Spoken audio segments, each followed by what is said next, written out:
यह डिक्टेशन 90 शब्द प्रति मिनट की गति से जनसत्ता समाचार पत्र के संपादकीय पेज से है।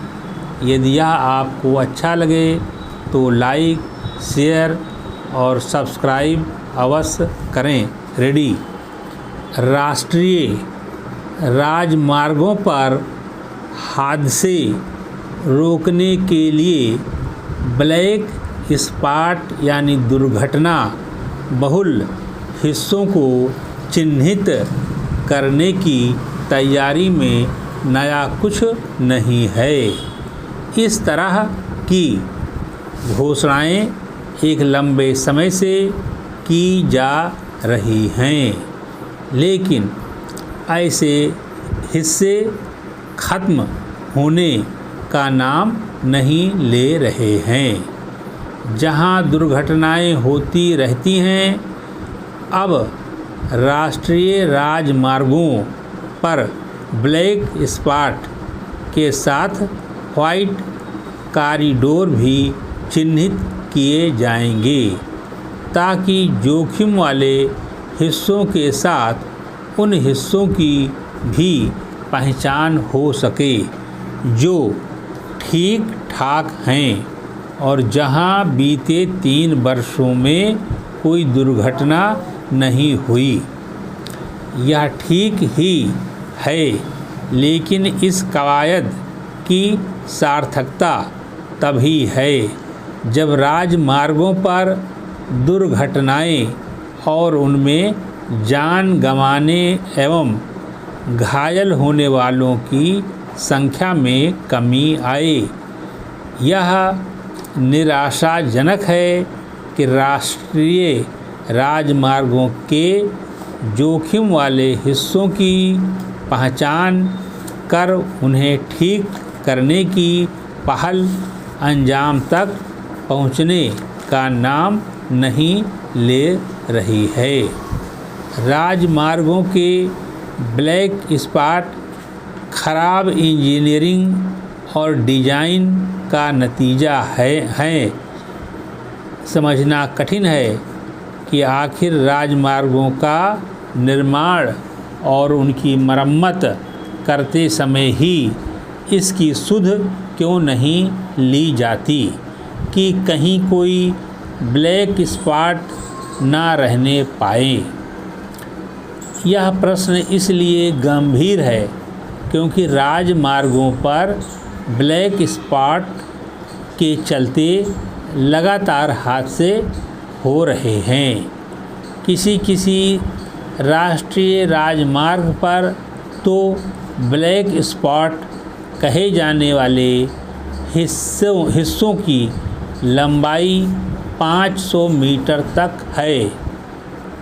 2023 के एक आंकड़े के अनुसार राष्ट्रीय राजमार्गों पर ब्लैक स्पॉट के कारण होने वाली दुर्घटनाओं में 39,000 लोगों की जान गई थी। पैरा, यह सही है कि सड़क परिवहन एवं राजमार्ग मंत्रालय ब्लैक स्पॉट खत्म करने की कोशिश कर रहा है, लेकिन ऐसा लगता है कि वह उसकी प्राथमिकता में नहीं। शायद ही कोई राष्ट्रीय राजमार्ग ऐसा हो जिसमें ब्लैक स्पॉट ना हो। राजमार्गों में इनकी संख्या 9,000 से अधिक है।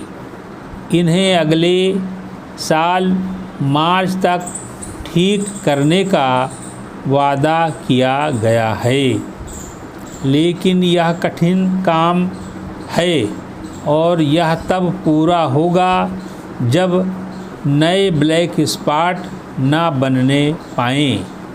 ब्लैक स्पॉट केवल राजमार्गों की खराब डिजाइन के कारण ही नहीं बनते, बल्कि मनमाने तरीके से पार्किंग करने से भी बनते हैं।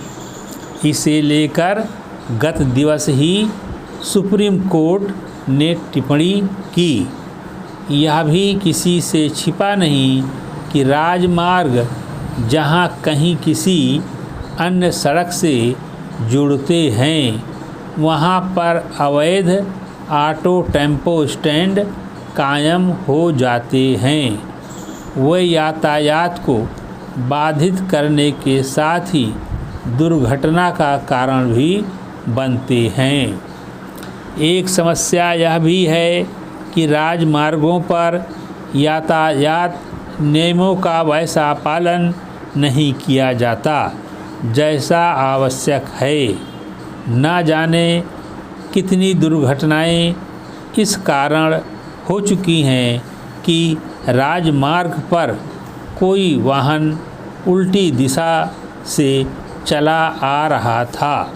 स्पष्ट है कि सड़क परिवहन एवं राजमार्ग मंत्रालय को राज्य सरकारों से मिलकर यह सुनिश्चित करना होगा कि राजमार्गों पर यातायात नियमों का पालन हो।